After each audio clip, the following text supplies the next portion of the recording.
I do think Gen Z, from like a corporate culture perspective, they're like, you're paying me for this amount, and I'm going to give you exactly what our agreement is. Mm-hmm.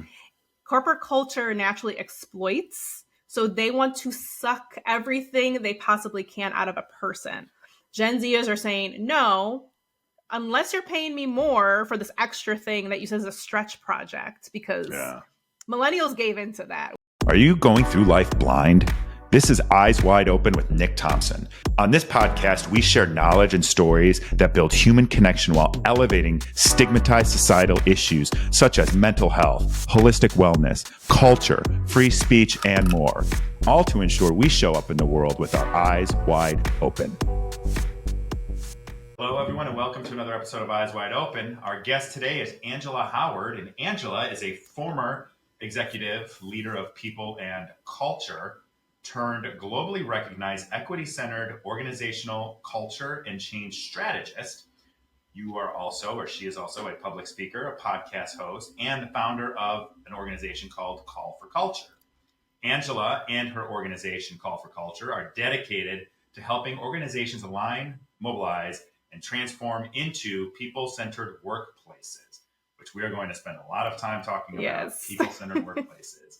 So thanks for joining me today, and welcome to the show. How are you?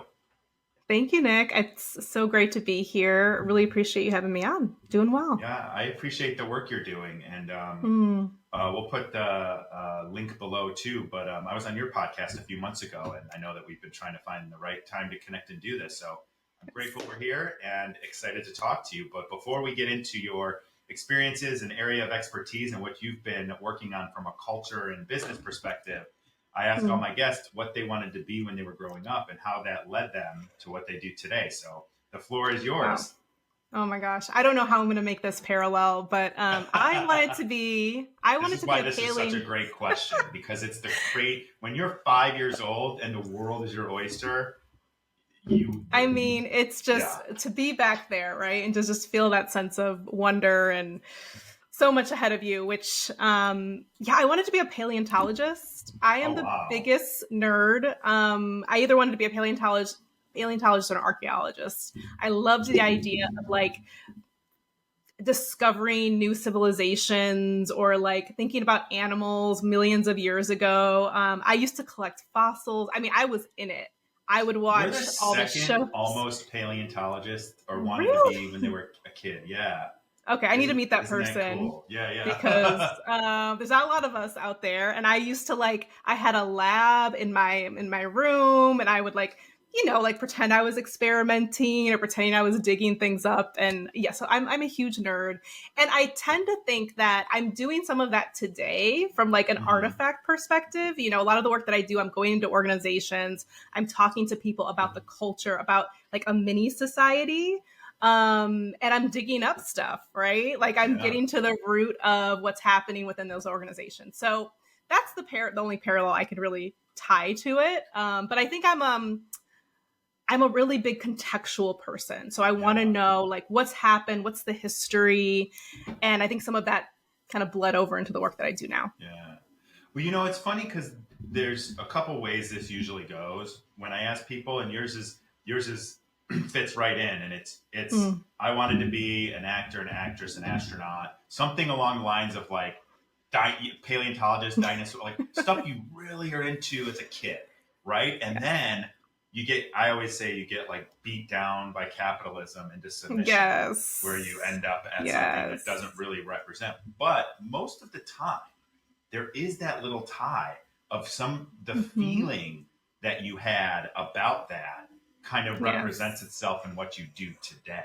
So like I've got, I've had people on there like, I wanted to be a dancer and I wanted to be this and I wanted to be that. And it's like, well, you're still performing. You're just performing it in this way. And so I think there's always that tie, which is fun to sort of explore that. And I know like for me, the core of what I love to do is storytelling. And so that's like through people, that's through my own storytelling, through writing. I used to want to be a filmmaker. I wanted to be a professional wrestler. It's all like storytelling. Really? Yeah. I love So it's that. like Okay. that's the theme, right? So I think we've all Yep. got it. It's good to hear that. But Hmm. you actually left a successful career as an executive of people, which is like an HR culture kind of role. And Mm-hmm. you started your own organization and now you're helping people. When you ended up deciding to make that jump, what was your experience like up to that point? What was some of the key indicators that you needed to make a change and that you were going to go in this direction? Yeah. Well, I mean, just like you, I feel like there's this theme that I've always had in my career, even early in career, which was I was always a builder. I was somebody who was really good at entering organizations and roles and starting from scratch. And I always wanted to build something of my own. And I felt like there was a point where I was able to do that up until a point within an Mm-hmm. organization, right? You get to a point where maybe you have a shitty lead. Am I allowed to curse on this Yeah, you can say podcast? whatever you want on Okay. this one. Yeah.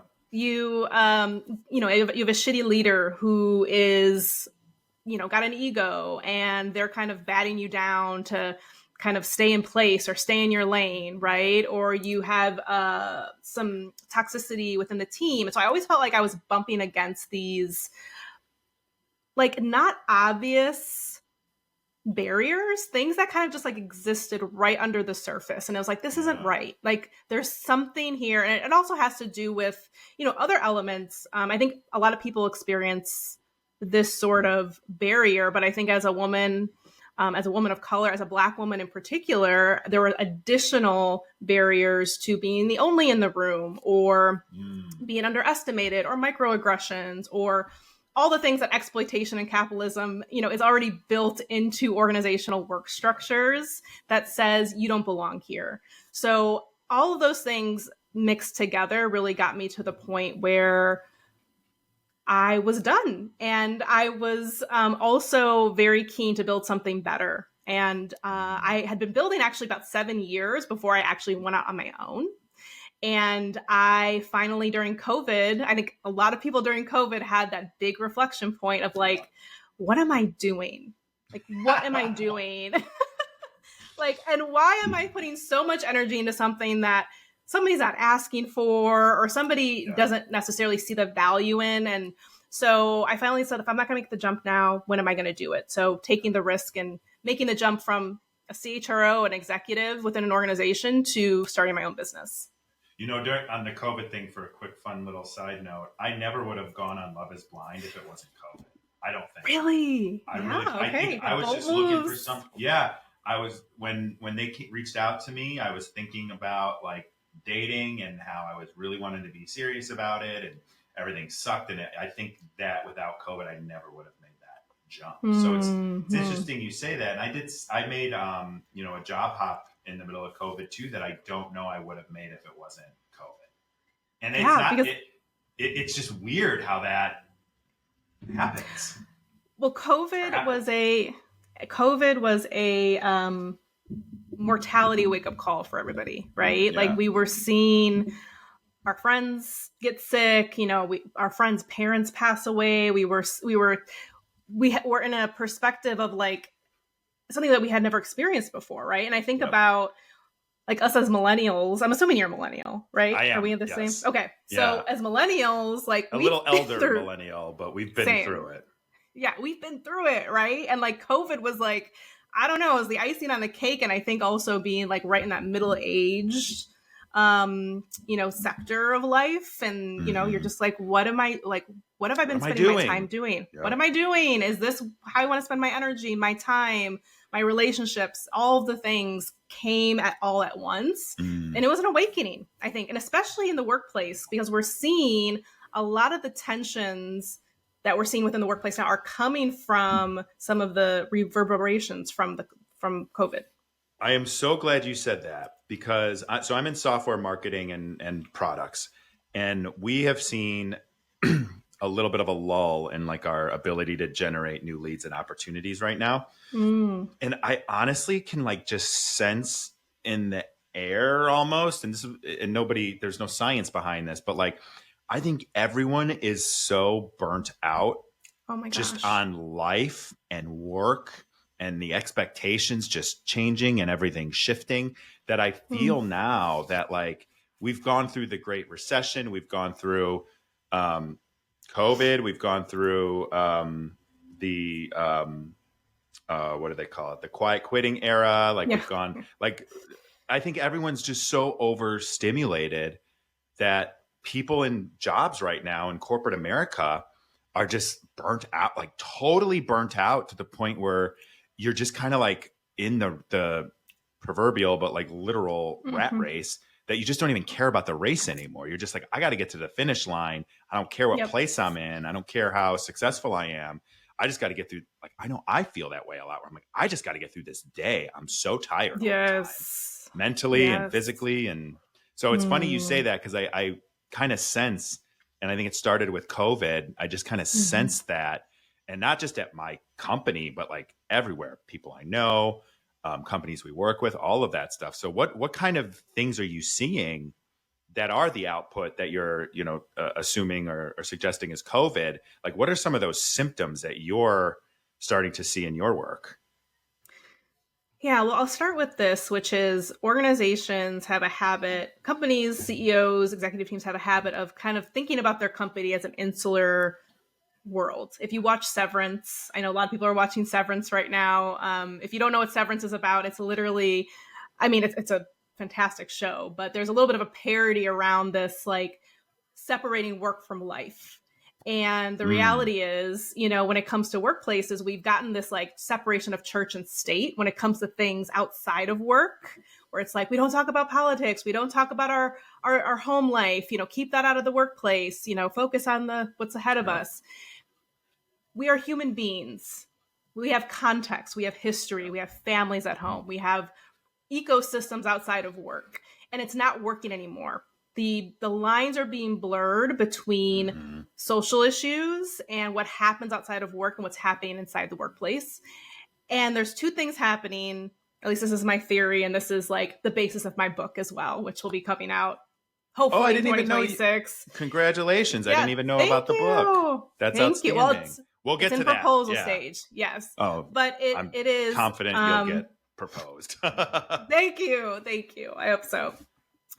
And the theory is, first and foremost, like time is up around separating these two things. I think we have a new generation who is emerging. As a millennial, I think we started it. I think we have a hand in it. But we were still kind of on that, to your point, we were still on that side of like playing the game and trying to get ahead and climbing the ladder. Gen Zers do not care about work. I'm hoping they push us.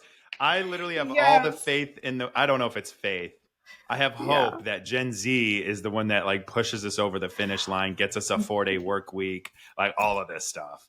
Because you're right. We played the game, but we didn't get the benefits of playing the game. That's thing. Right. We are now like at the tail end of it. And, for me, like my story was I quit my job. I started my own business, because I'm like, I can't do this anymore. Yeah. Like I've pushed back as much as I can. Now the next generation is just like, I'm not doing it, period. Yeah. Like work is such a small slice of the pie. So the problem is within organizations is that there's a natural, like super strong power dynamic between employers and employees. And when that power dynamic becomes out of equilibrium, employers freak out. So for example, remote work. All the CEOs are saying, come back to the office, forget your remote work. Like we did that in COVID, we're back to normal. And everyone's like, well, now actually this isn't my normal anymore. Yes. My normal is working from home and remotely because I can see my children. I can be with my dog. I can do all these things that I wasn't able to do. And it's actually, that should be the baseline. That's so true. And I'm sorry, go ahead. I'll add after. No, go. Oh no, I didn't want you to lose your train of thought, but I was just going to say little things. So I just wrote a little bit about this on LinkedIn yesterday. Because we had like an on-site for work last week that went really well. And it kind of made me realize like, I do enjoy seeing people sometimes in real life. But like, I never want to go to an office full time or even regularly or hybrid. I appreciate the time that I have to walk my dog in the morning instead of Mm-hmm. commuting or instead of rushing him out to go to the bathroom so I can run out the door. I like that I get 3,000, 4,000 steps in doing that before I start my workday. I enjoy the fact that I can do laundry during the day and then it doesn't stack up and be something I have to do in the evenings or something that I have to do on the weekends. I like being able to cook more. I cook more now that I'm Mm-hmm. home. I like to be able to like make the 5 o'clock workout class sometimes, like my boxing class, instead of not getting home or rushing to make sure I'm going to make the later one. It's just these little things that make my life a little bit smoother. Like I don't want to give those up. And it doesn't hurt my productivity or anything. In fact, it helps it long term because I am getting sunlight in the morning and walking and less stressed about getting to work on time and all of this crazy shit that goes on. Yes. And to it really clicked with me when you said they're looking, I forget what exactly you said, but businesses look at things like was it Like insular? insular. Insular, yeah. You said that. And then when you said like, oh, we're back to normal, come back to the office, like then that's not normal anymore. Yes. And Yeah, the that's bar them has looking at it changed. from the inside. Yeah. Yeah, because at the end of the day, the other thing we have to remember is there's a very different reality when it comes to executives who are making the decisions around their employees and the actual employees. And so one of the things that we do at Call for Culture is we try to bridge that gap to say like, hey, executive who makes $2 million a year plus bonus, like you are able to fly your private jet to the office every day or whatever it is. Yeah, But your yeah. employees, like they're Which that may commuting, they're sound taking crazy, buses. but if you remember, didn't the Starbucks CEO do that like Yep. 3 days a week? Yeah. Yep.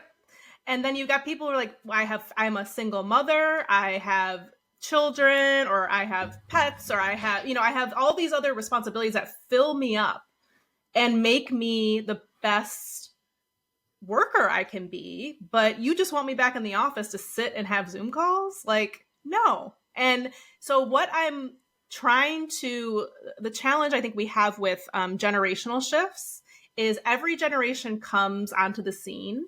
And every time this new generation comes onto the scene, there's this big uproar. There's quiet quitting. There's all these trends. CEOs are pissed off because the power dynamic has changed. What's happening right now is literally like we're not even seeing it, but it's like a intergenerational shift happening where all the generations are actually saying we're not doing this anymore. It's not just Gen Z, it's millennials, it's Gen Yep. Xers, it's even boomers who are like, I want the best for the next generation. Yeah. This moment is like very equivalent to what the Industrial Revolution was in modern day. And people need to realize like the labor movement never ended. Like people think the labor Yeah. movement was like That should so be the long mindset ago. too. Yes, like things like equal pay, not having exploitative systems that use and spit people out. Like we've come to a head where people have more of a justice activist lens on this versus like, well, this is just how it is. I got to clock in and clock out every day, and that's just life. People are not accepting that narrative anymore. And do you think so I have found myself, and I always encourage, I manage 5 people, 5 or 6, 1, 2, 5 people. And I don't tell people what to do. That's my whole thing is like, I want us to come to a decision together. I want you to feel empowered to put yourself first. And so I always tell people, I'm like, listen, like, you've got to own your calendar. You have my permission to own your calendar. Like whatever that looks like, get your work done. And if that becomes an issue, we'll have that conversation. But like, I feel like the boundaries, and I think millennials kind of take like work-life boundaries, and there's like a mix. I think you've got some people that do it really well and some people that don't. Yeah. So like I have mine ebb and flows, like, but I have notifications shut off starting from 6 p.m. until 8 a.m. And I don't look unless I want to. Then it's on my terms. And so like I encourage my team to do things like that. Or like we're a global company. So even this, upcoming weekend is Memorial Day, which is probably like 2 weeks back from when this will air for anyone paying attention to that. But that is I'm like, block your calendar off.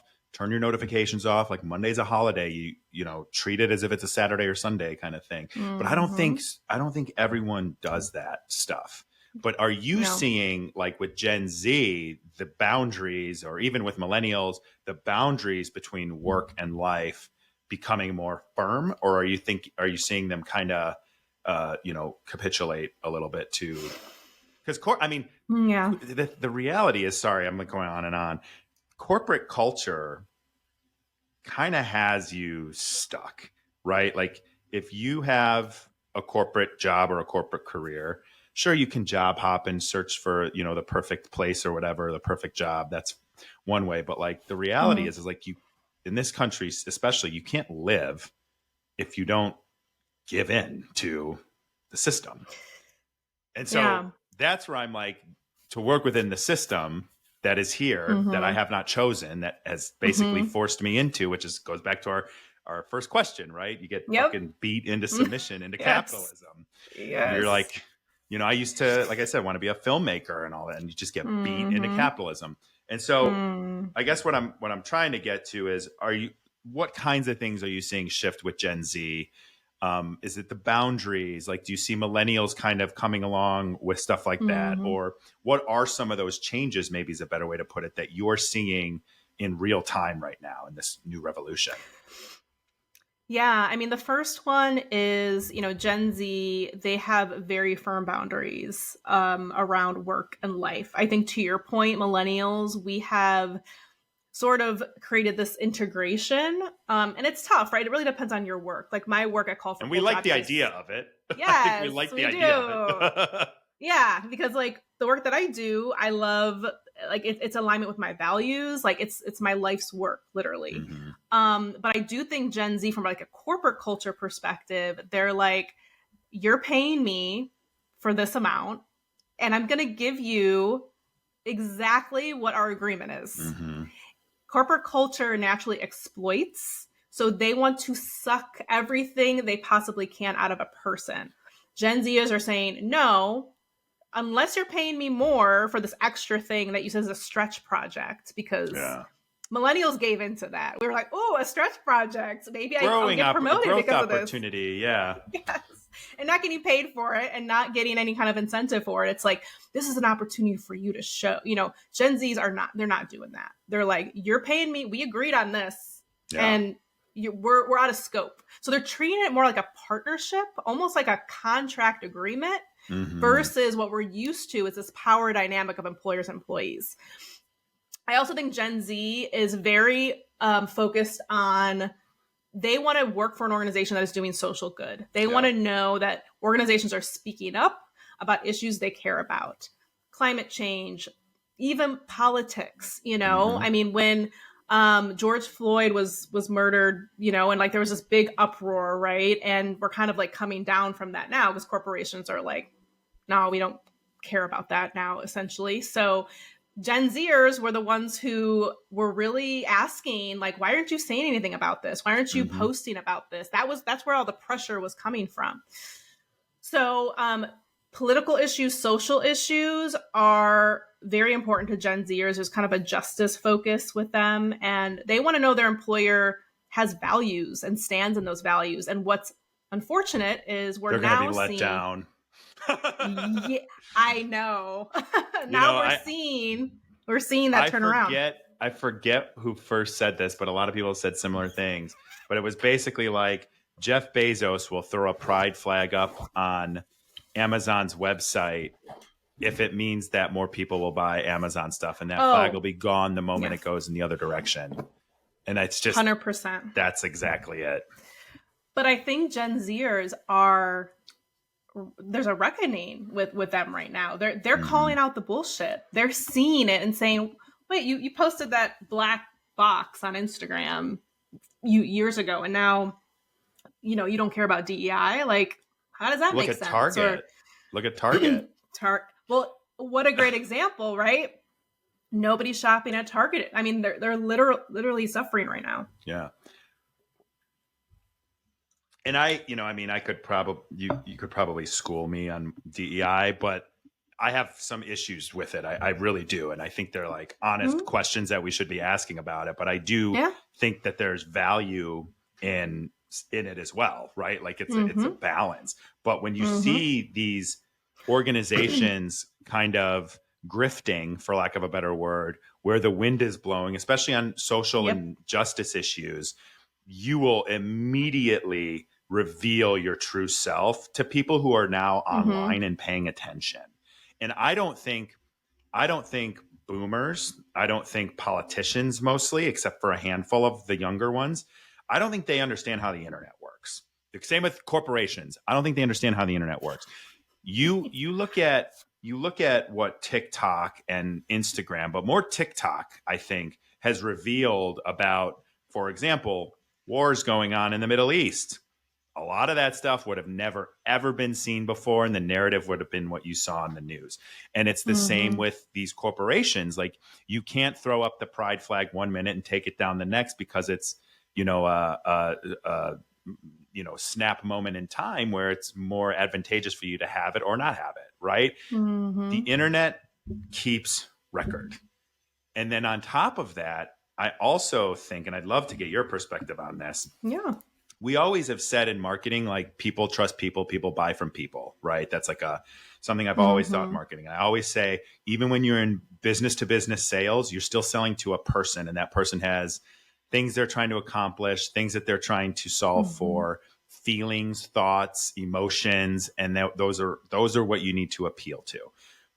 But what we have with Gen Z is we have a culture that is growing up in like the social media era with influencers. And they will trust that influencer until they don't. Like, some of those grift as well, and then they find themselves.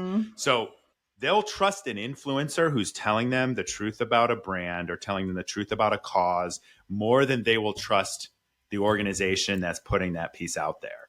And I don't think they get that yet. They still see influencers as a way to sell shit and not a way to like genuinely build connection with their audience.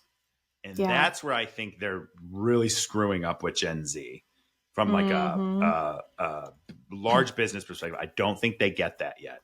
I don't think they get that they don't care about your commercial. They don't care about your website. They don't care what you say as a company or as a politician. They're going to go trust the people that they've deemed authoritative on that. And you see that, like, what do you do when you watch a movie or you watch a TV show? You go listen to a podcast of people you trust talking about it to help you form your thoughts and what you think about it. Yes. So it's like that's everywhere. And I don't think these companies get that yet. And I also don't think they get that internally when they're working with their staff. So what do you think about the role of like influencers and social and the internet and all of that on? Yeah. I mean, traditional advertising is not working anymore. And one of the things I think that is unfortunate about these larger organizations is they are at the tail end of culture change. So when things are happening societally, internally, culturally, and externally, culturally, it seems like they're always at the tail end. And again, it's this tension of like, those new kids don't know what they're talking about.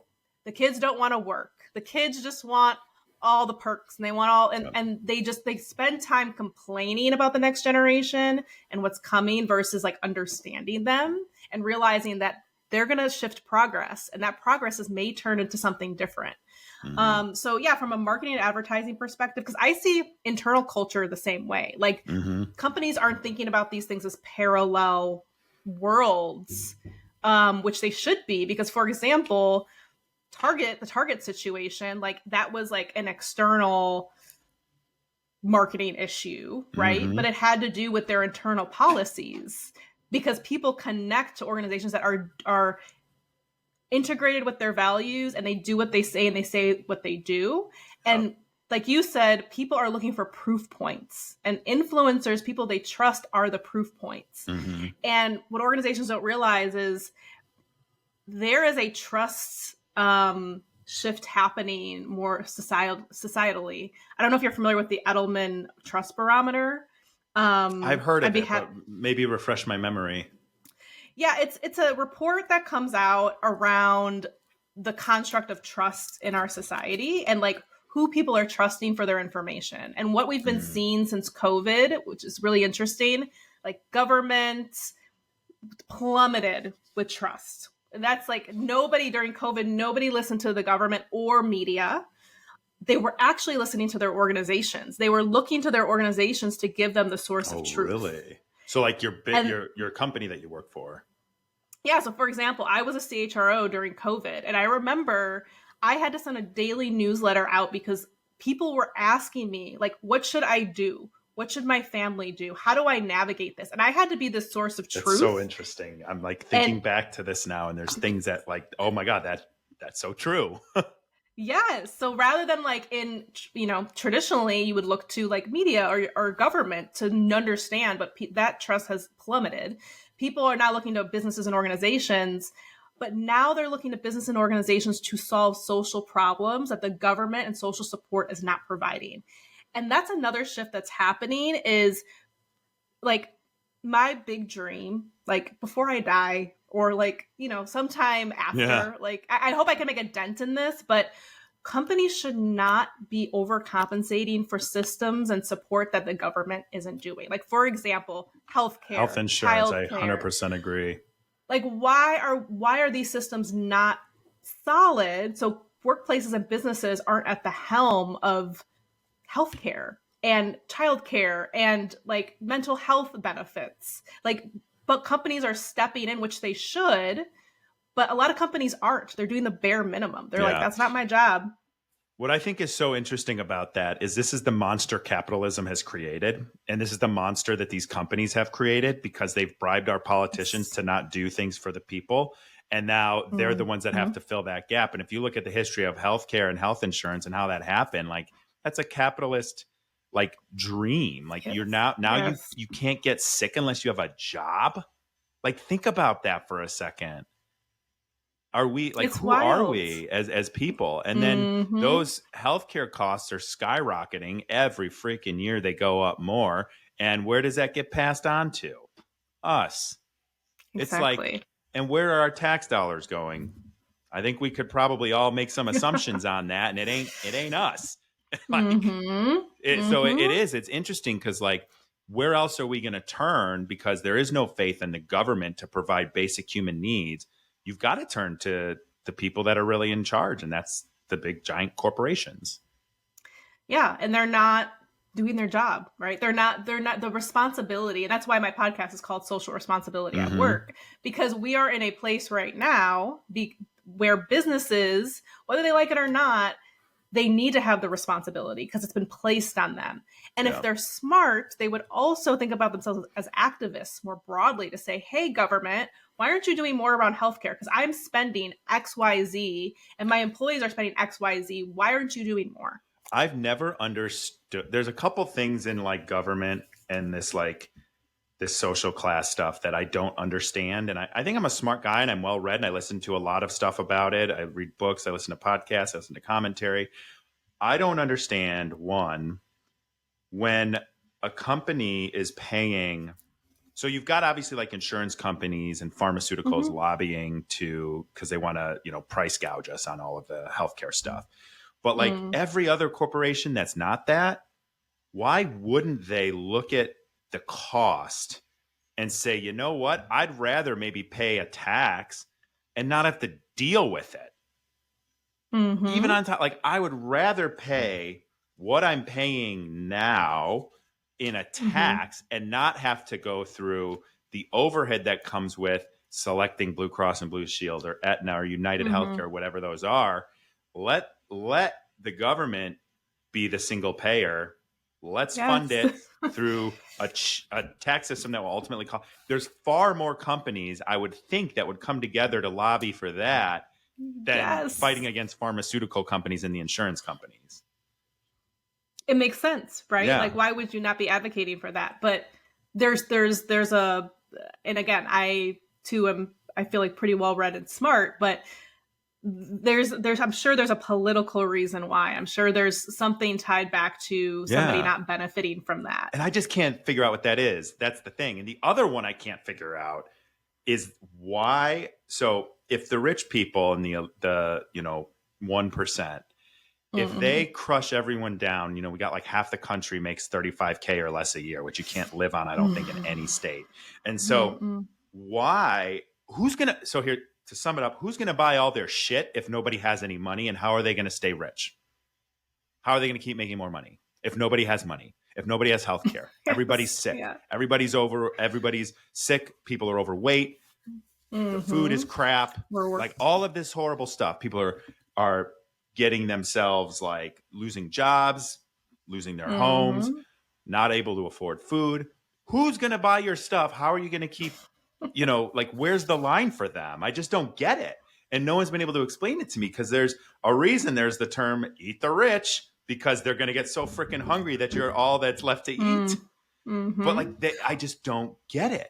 Why do they need so much to the point where they're not going to get any more because no one's going to be able to buy anything?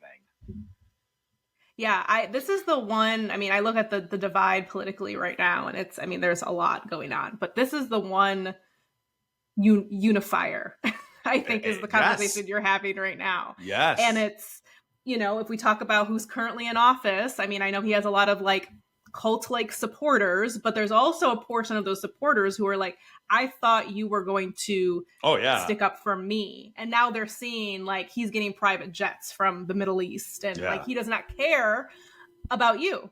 He cares about him. What I think is interesting about this is I feel like I do think Trump, I predicted he was going to win because of the reasons that these people who are now looking at him and being like, wait a minute.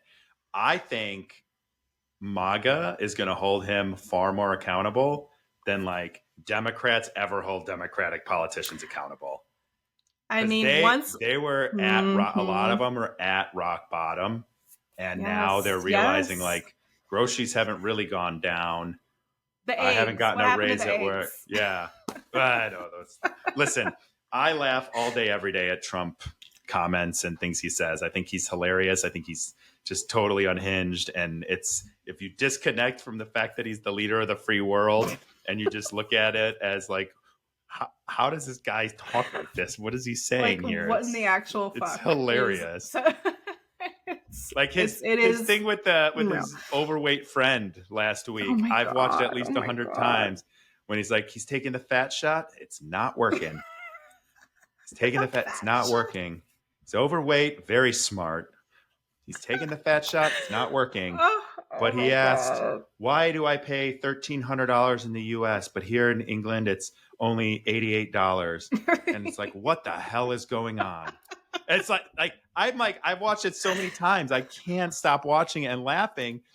He had to add it's not working. He's taking the fat. He's like talking about Ozempic or something. It's like, he's taking the fat shot, not working. It's like, talks like that. I'm literally like, I could laugh and cry at the same time. Yeah. I'm just like, what the fuck is happening? What is happening? I actually think we're seeing MAGA hold him accountable for stuff, which is good. And then I also think I didn't expect to go down this path, but it does all actually, in my view, it is all the same thing. It's all the same topic. It is. But like you look at like Bernie Sanders, who I was a huge supporter of in 2016 and 2020. He was my guy. You look at him out there at, what is he, 83, 84 now, out there with his Fight the Oligarchy tour. And I'm pissed because it's like, dude, you should have like won these things before, and you're too old now. But what you're seeing there is like normal sort of like regular Democrats being like, these guys suck. They told us to trust Joe. He wasn't it. They told us to believe Kamala after we didn't even vote for her. She couldn't beat Trump. Like, why are we listening to these? So I think politically, both sides are kind of like, we've put our trust, we've followed the process, we've believed you blindly, and nothing is getting better. Everything's getting worse, and no one's doing what they say they're doing. And I think people are finally, and I think that's where we can come together, like you said earlier, is like, the only thing that we can all agree on is this shit ain't working for us. Right. And I love the parallel, because this is how I think about the generations in the workplace right now. Like, you can try to separate us and say millennials are this and Gen Zs are that and Gen X. Right. But there's a common unifier right now, which is this shit is not working. Like, that is the theme. And that's why I try to help leaders understand, like, you cannot take politics and social issues out of it. It's going to mirror what's happening in society. And that's literally what's happening. We see in politics, we're seeing within the workplace, people are fed up. They're Mm-hmm. done, and they're at their worst. And that's the scariest part of all of this, is people are hitting rock bottom. And the sustainability around what's happening right now, I can't help but think it's going to break, and it needs to. I agree. In all honesty, it needs to. How receptive are these companies that you work with or these leaders that you work with to what you say? Like, are they just like, oh, I had no idea? Or are they like, yeah, we want to make changes? Or because I feel like a lot of time it's like, I wrote something on LinkedIn about this a while ago too. Mm-hmm. I love how like companies, for example, with mental health, they'll talk about your mental health. They care about your mental health. Oh, take a mental health day, whatever, right? But Yeah. then like it's time to do a round of layoffs and people get like no little to no severance package, no career support, no, I mean, it's one of the top 5 most traumatic losses is losing your job. It's like right there with losing a spouse, losing a child, losing a house. It's in the top things, and yet they'll provide no support. And so like I feel like a lot of them talk the talk, but they don't walk the walk. So when you do have these tough conversations with leaders and organizations, what is their reception of it? And do you think that they're taking what you're sharing with them seriously enough to make real change, or is it all lip service? I would say most of it is lip service. I mean, this is why I've kind of pivoted from, I mean, our company does consulting work, assessment work, advisory work, but I've kind of moved away from it because I'm burnt out. Yeah. I'm tired going to these organizations, and literally they're coming to me with an issue like, hey, our people are not engaged. People are leaving. The culture here is toxic. And then I come in and I do my due diligence. There's an art and a science behind the work I do. I lay out the report. I put it on a silver platter and I say, do these 2 things. And all this will go away. And here's the metrics you'll see on the other end. And they're like, not like that. I thought you were going to recommend like a training or something. And it's like, no, you need to change your systems. You need to dismantle things. You need to truly change. You need to fire the one leader who's like demeaning your culture time and time again by being rude to employees. At the end of the day, it's not always about adding things on. Like companies want to add things. They want to add a program. They want to add a training. My approach has always been, actually, you should be dismantling this thing over here. Yes. Or at times of crisis, you need to really lean into the human part of this experience, like layoffs. Yeah. It's like simple things, like talk to people live. Don't send them an email saying they're laid off. God. Like, or cut off their access. No money. That costs $0. I mean, it costs time, sure. But I mean, like, people are not machines. You just don't like pull the plug on them and then they're gone. Like there's a responsibility, because that person is going to go home to their family and to their community. And there's a ripple effect when somebody gets laid off. Families are impacted. Children are impacted. Their communities are impacted. Yeah. Mental health is impacted. Like companies don't see their responsibility in the work. So I would say most are I don't think lip they service. think it is their responsibility. I really think that they look at it. And you actually would know this coming from what you do now, but also your previous history as an executive in HR. I don't think they care. I really do think they see their only responsibility as revenue, profitable revenue. Yes. That's their responsibility. Their shareholders. Yeah. But it's wild to me because it's like your people are literally the ones doing the work who are getting to those results and providing that storyline to your shareholders that you want to provide. Your focus should be on your employees. Like number one should be on your employees, because they are the ones who are delivering the customer service, delivering the product, delivering whatever it is you're delivering to your ultimate customer. But I will say there's a few companies and institutions that I work with who are doing it right. Like they're really open to the change. They're open. A lot of it is like a leadership issue. Like most of it is a leadership issue, or people who are making decisions around systems. And I will say I've had the honor of working with some companies who really are like, who listen, and they're like, yeah, that makes a lot of sense. Like, I'll give you an example. There was a company we actually didn't work with them, but we gave them a little bit of advice. They were working in a part of Georgia that has a huge immigrant community, and there was like 2 sets of like immigrant communities. And literally the way that they were structuring the work around hours, around who they were bringing in, was like pitting these two groups against each other because they were in survival mode. Mm. They were like, I need these hours to make my life and to send money back home. And then you're bringing this other set of immigrant community into the mix. And they're like, it literally created an identity crisis within the organization. And I'm like, are you paying them a living wage? Like, just pay them a living wage and there would be no competition. Yeah. Like you're pitting them against each other for hours.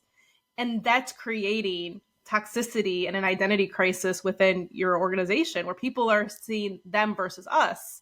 It's simple things like that. And yes, that costs money and an investment, but how many people are you losing every week to the toxicity? Because that has a monetary value too.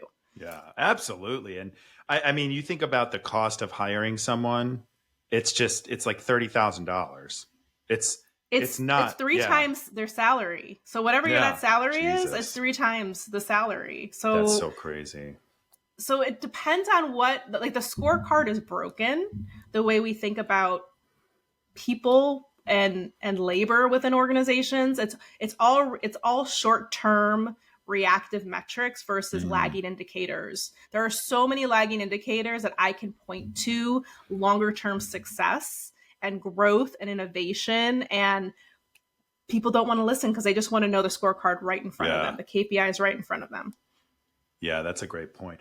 Now, I know it's individualized to obviously each client that you have, right? But if you were to share like best practices of what would make a culture be people first, which again, like I get this. And sometimes I feel I'm smart, but I'm not a genius. But like I'm smart because like I have experiences and I can like reflect on stuff. And I learned really quickly during COVID, like what being a leader really was. And it wasn't status updates in my one-on-ones. It was, what's going on in your life? How are you feeling? What's keeping you up at night? Like, what movies did you see this weekend? What shows are you watching? Like building sort of that like person to person thing. And I started doing like the 16 personalities test with people to just learn about them and like figure out like what makes you tick. Or if you've had a long day of meetings and you're an introvert, which I am, you have a long day of meetings, you're an introvert. Like, I know that I can talk to you tomorrow, like little things like that to just try and be the leader people need so that they are able to become their best self and they're set up for success. And I just think, I don't think that's that difficult, but I see it in my life. I hear it from other people. Like, that's not how most people lead people. They don't at all. They dictate or set the expectation and then they move on with their day.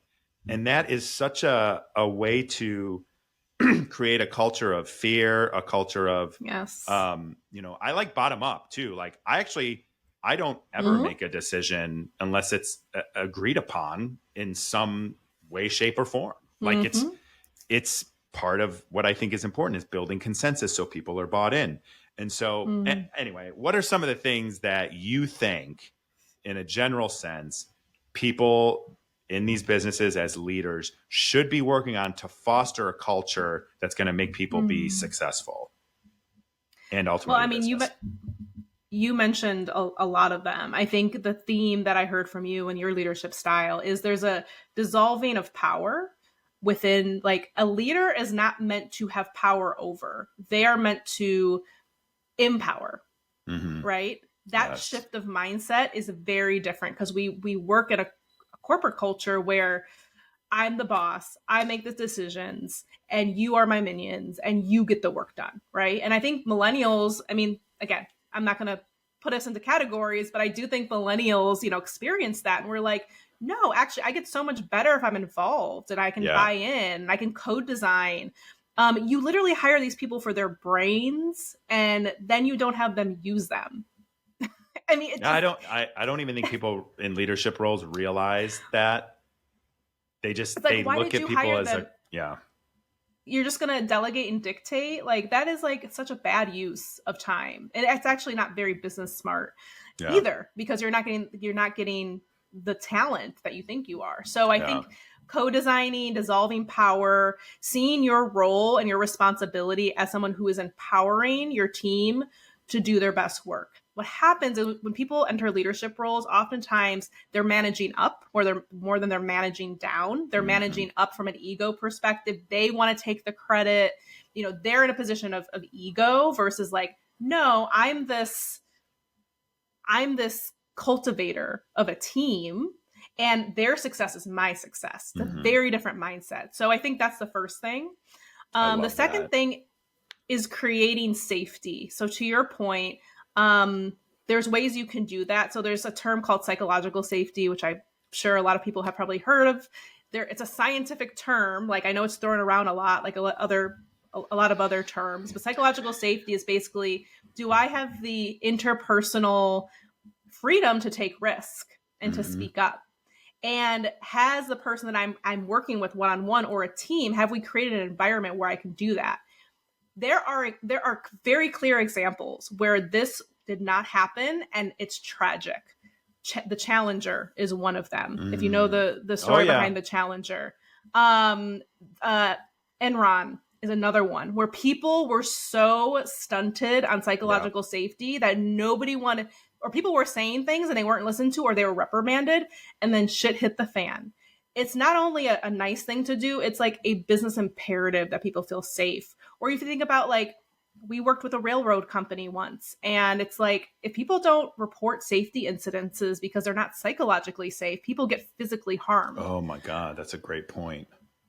So psychological safety is huge. And whatever you're doing as a leader to cultivate that, whether it means like allowing them to make mistakes or asking them about how they're doing, or like stopping to say like, hey, I noticed this thing, like, what's going on? How can I help?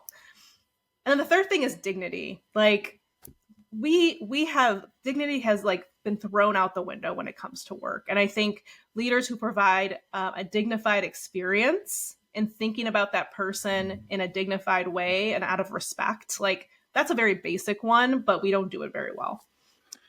Yeah, that's a great point about dignity. I've never thought of that in relation to this, to like work. But if you're not giving, especially like, think about a Gen Z person who, by the way, finished their college and started their careers in their parents' bedroom or a studio apartment that they can't afford. And then you're expecting them to like, so I have this thing with, I remember, and I'm sure you do too, we were scolded that we couldn't buy houses because we ate avocado toast. We were scolded because lattes, I was going to just say we were scolded because we got our coffee from Starbucks when we shouldn't have afforded it. We were scolded because we travel too much. We were scolded for all of these things as to why we couldn't buy houses and why we were poor. And now, again, like you said earlier, like I see the same thing with Gen Z. And I'm just like, I don't blame them. I don't blame them at all. Like, sure, some of them might be lazy. Some millennials are lazy. Some boomers are lazy. But also, like, they grew up on social media. They lived through COVID in their like most formative years of their schooling and careers. They grew up with social media, which means they are dopamine to the moon just before breakfast from TikTok. Like, you know what I mean? And it's like, I'm like, they're cooked. They're cooked at 23, 24 years old. It's not their fault. This is the society that we've given to them. And then we're wondering why they have, these feelings about work and work culture and like mental health, because they're struggling, and you've got to respect them and give them the space to like feel that stuff and to learn and to like not have to have. Here's the thing. Like, I think economic anxiety is the key issue that sort of sets off and fuels a lot of stuff, a lot of stuff like that. Even looking back on like the George Floyd, I have a reporter background from college and an instinct. And when the protests and the riots and everything and the looting was happening, I went and talked to people that were doing the looting because I wanted to get their perspective. And so, and it's like, I can't help myself with that stuff. Like I ask a lot of questions, right? And one Yeah. of the ladies said, and I remember this like it was yesterday, she went and broke into a shoe store and stole some Jordans, right? She had like a stack of Jordans and she was running out. And I just stopped her real quick and I was like, hey, like, why are you doing this? And she told me, she's like, I lost my job. I have a kid. If we get COVID, we're dead. No insurance, right? No ability to get treatment. And I'm just going to try and sell some of these shoes so that we can get a few meals. I was like, go. Like, yeah, but like, take the and shoes. and that was like, yeah, there was like this spark and this whole thing with George Floyd that was awful and all of these like feelings. But like, I feel even there, like a lot of this stuff comes down to such economic uncertainty and stability that people are a ticking time bomb, that it can be anything at any time. And again, not downplaying any of it, but like when you have so much economic uncertainty and you don't know where you're and I grew up poor. So like there were times we, I've shared this before, but like we'd search the couch cushions to get enough change to go buy spaghetti, like stuff like that, getting evicted, all of those things.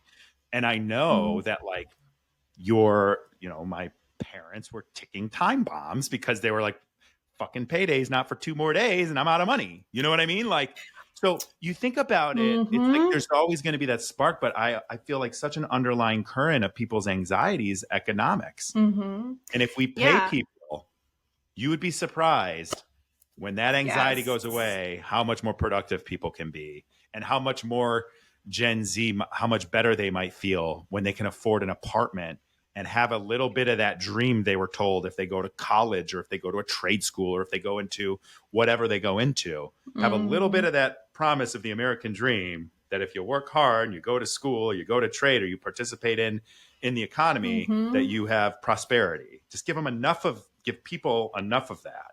And I think we would just be such a more productive and happier society. Yeah. And I always refer, it's a little nerdy of me, but if anyone's familiar with the Maslow's hierarchy of needs, it's a psychological term that's used quite a bit with a lot of different facets, including like economics and psychology, which is like, you cannot move to the next stage of the pyramid unless one is satisfied. And the one at the very bottom is like physiological basic needs, right? And so I have to remind workplaces, like, if you are focused on providing tea at a food truck, for, to feed your people, because the pizza party, but you're not paying people a living wage, people are literally just going to roll their eyes. And it's the same thing with the economy, right? The same thing with like the social support. Like if we can't get the basics fucking right, if we can't get healthcare right, if people are taking opportunities to steal Jordans because like it's the only opportunity they have to live, you have failed.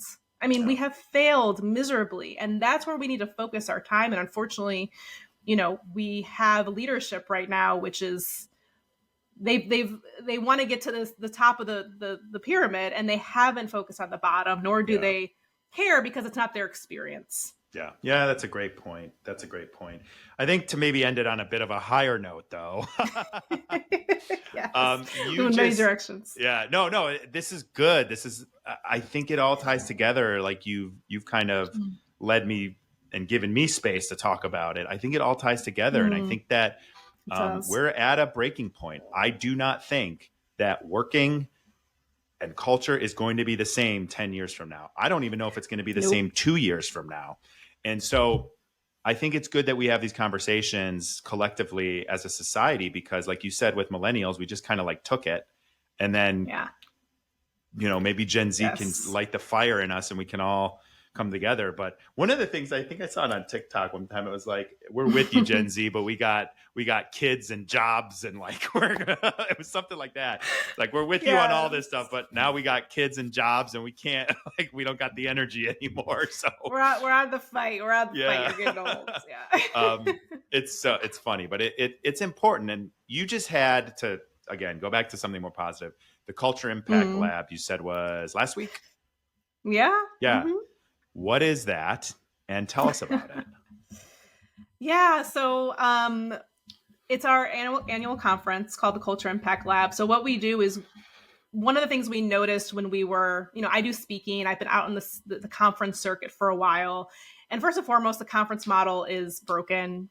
Yeah. It's so marketing and like it's not very human centered in of itself. And so I was looking to build something different. And I also noticed that like at these workplace conferences, we weren't talking about the core issues. We weren't talking about economics. We weren't talking about social issues that impact workplace culture.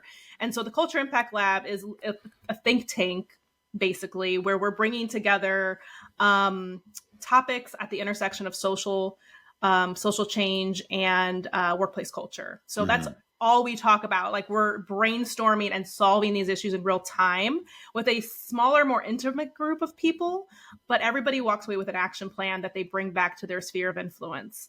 And we implement really centered like human elements to the event that are very counter to what you would experience at a conference. So for example, we had a live poet who did a recap of the 2 days at the end of each day and that's awesome. Wrote custom poems for people as they were integrating their knowledge. We had Chicago-based artists who demonstrated their work. And so we're really talking about like broader culture and internal workplace culture at the same time. And so our next event is May 13th, 14th, 2026. I know it's far, far in advance. It's my birthday. We're already planning for it. Is it really? Yeah, What's your birthday? May 13th. It was That's last my week. dad's birthday. Oh, is it? It is. How about that? Oh, you made me cry. Tauruses. That's my dad's birthday. Yeah, you it's a great Tauruses, day. you're special. Only great people were born on that day. That's right. Yes. It is no, that's a great awesome. Day. That's great. Well, I'm glad you do that. And also, I think one of the things that I've noticed is that you're very much, you could easily, especially speaking, make this about you and your expertise and you know how things need to go and all of your experience, but you're very much about empowering other people to do the work. And I just want to say that this conversation, it's made me think a lot, but one of the things that I try to do with the UCAN Foundation and, I always say, I'm like, this isn't about me. This isn't about my story. This is about all the people behind me who can't speak up or don't speak up. And I struggle because a lot of times, it does become about me. And I don't like that. And I think what I can do from like the way you're talking about, like the Culture Impact Lab and like empowering other people in their sphere of influence to go influence, like I think I can learn something from that and help other people go influence. And, as you would say about, in sales is like sell when you're not in the room, right? Influence when you're not in the room, impact when you're not in the room. And I think that your mindset, at least evident to me, is very much like I'm not the person, I'm a person, and I need to empower others, which is the whole leadership thing again. So you've kind of made me take what you've shared there, especially about the Culture Impact Lab, and apply that to some of the work that I'm doing. So I wanted to thank you and call that out too. Yeah. Well, I always learn something talking to you, and however I can help with what we just talked about, because like I'm learning in the process, but I'm like you. I think you're always going to be a part of it because I think people look to you for like refuge and comfort and thought leadership and all the things. And I've tried really hard to be like, okay, how do I really find my role in that, in building community and coalition around the action around this. So happy to talk more about how we can make that happen. I would love to and share best practices and stuff like that. Cause it's tough and it's often a thankless job, but somebody has to do these things. And even hearing you, honest to God, like one of the things I feel like now we're just patting each other on the back, but that's fine. Everyone deserves a pat on the back. One of the things that I absolutely love when I talk to you is that you are so honest. And the fact that you sat here when you have a business model, even though you're not doing it as much, a business model where you like go into companies and try to help them change the culture. And you're sitting here saying like, I'm getting really tired of trying to do that because people don't want to listen. Like your honesty about that. Because when I queued that question up, I thought for sure you're going to be like, yeah, they want to change. And it's like, I don't believe they do. So I was like glad that you were like, to be honest, not all of them do. Most of them want the lip service, and that level of honesty, I think, is also important because then you don't have an elephant in the room. You're talking real talk. Yeah. Yeah. Yeah. So that's important to me. Mm-hmm. yeah, I love that. All right, before we wrap up here, I'm going to give you a chance to ask me anything, which I like to give my guests. And I know I was on your show a while ago, so you probably asked me a lot of those questions then, but I'll give you the chance to do so now. Yeah, I would just say, because I mean, you are working with the UCAN Foundation with a very particular industry, which I am very interested in making more of an impact around, because it is a culture building industry, not just within organizations, but more broadly societally. Mm-hmm. So if we were to change the workplace culture and entertainment, what impact do you think we would see in the world and in society? Like, what would change? Oh my gosh. I know it's a big question. No, that's a really good question. Do you mind? So I think like there's a lot of change going on in entertainment right now. AI is having a huge impact. I just saw yesterday that Google has a whole new UI thing that can like make movies. And I was watching clips and I was like, I can't tell this isn't real. So Wow. I think similar to the work that you do, and my whole thing with reality cast members is that they are human beings first, and the character that you see on TV second. So, like, don't forget about the human being first part, which is the same as you, and the same as me, and the same as everybody else as well. But I think that what entertainment, and really more so on the reality TV side, from my perspective, is what it's done is it's turning humans into props. And I think in some cases with like SAG actors and actresses and AI is like liabilities. Like the entertainment industry is looking at performers as liabilities, as something that's slowing them down from producing the content that they want at the profit that they want at the speed that they want. And I think in reality TV, it's very similar. Like you're a prop. You're a character that they've created and that they're going to make you into, whether you are that or not. And so I think if we took a human first approach when we're telling entertainment stories, and we take the art of a performance, and I used to think about this I'm talking movies for a second. Like I used to think about this when CGI got really popular in like the 2000s and it got really, really good. And it was kind of, I remember I was like, wow, as someone who was making movies at that time, like little stuff with my friends, I loved set decoration. I loved the idea of crafting the perfect set or finding the perfect location. And then when stuff can just be done in front of a green screen, or the heartbreaking image that I saw from The Aviator, which is Scorsese, one of the greatest to ever do it and one of my favorite movies. And they were like pieces of the background of what I thought were sets were just green screen and then put in later. Oh. And that was like heartbreaking to me in like the early 2000s. And so I think of that now is becoming AI with characters in movies and stuff like that. And you're taking away the humanity of entertainment. And then on the reality TV side, I think that you have all of these stories that are love stories of someone, achieving their dream of like going on The Voice or becoming American Idol, or America. What's the chef one? Oh, America's Top Chef. Yeah, America's Top Chef. Yeah. Like people who go in and they have these dreams of doing this or finding love or being the Bachelor or whatever it is, and then you don't even tell their story.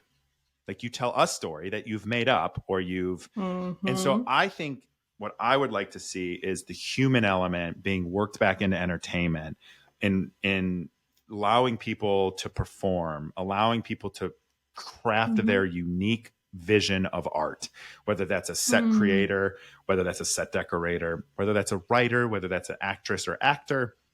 On the reality TV side, like let people tell their love story. Let them tell their love story. Bring them along the ride. And that's going to be good TV because it's going to be relatable. And it's real. And people on reality TV, the reason they have followers, the reason people care and get invested in them is because of the perception that this is really them. And so let it be really them, because that's what's bringing people in to watch it. People watch Love is Blind because they want to believe love is blind. It's not because so-and-so had another girlfriend that they didn't tell the show about and show. Like, people will watch the train wreck, but no one wants to see anyone die in a train wreck. You see what I mean? So I think if we can take the human element and reapply it to the entertainment industry, that we can create unique, beautiful art. We can tell unique, individual, personalized stories that resonate with everyday people and are reflective of someone's story, of someone's personality, and how they navigate life. So that's what I think would be the best way to make more ethical TV and kind of have people create entertainment, but also participate in entertainment and view entertainment. I love that. Beautiful. Humans first. I think we both think that. That's right. So yeah, that was a great line question. there. That was a really great question. That's one of my favorites. That's really one of my favorites. So thank you for that. Well, thank you for having me on. Oh my God, this was my pleasure. This was, as always, every time we talk, so much fun. But your knowledge and your view of things is so refreshing to see that people are out there doing this kind of work and trying to recognize what's going on in our work lives and make it better and more suitable for human beings. So thank you for that and your work. Where can people find you for your podcast, your website, your socials, all of that?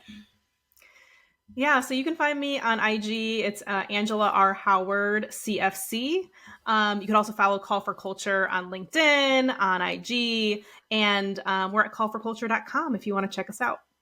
Awesome. And all of those links are going to be below in the show description. If you're listening or watching on YouTube, click, give a follow. And if you think that there is someone you can share this with, like your boss, set up an anonymous Instagram and send it over to them. So whatever you got to do. Love that. Yeah, thanks again. This was great. I really appreciate it. Thanks, Nick. Thank you for joining us on this week's episode of Eyes Wide Open. If you enjoy the show, the best way to support us is by sharing or dropping a review. For more information and content, check out engagewithnick.com or find me on Instagram at nthompson513. Don't go through life blind. Do the work so you can show up in the world with your eyes wide open.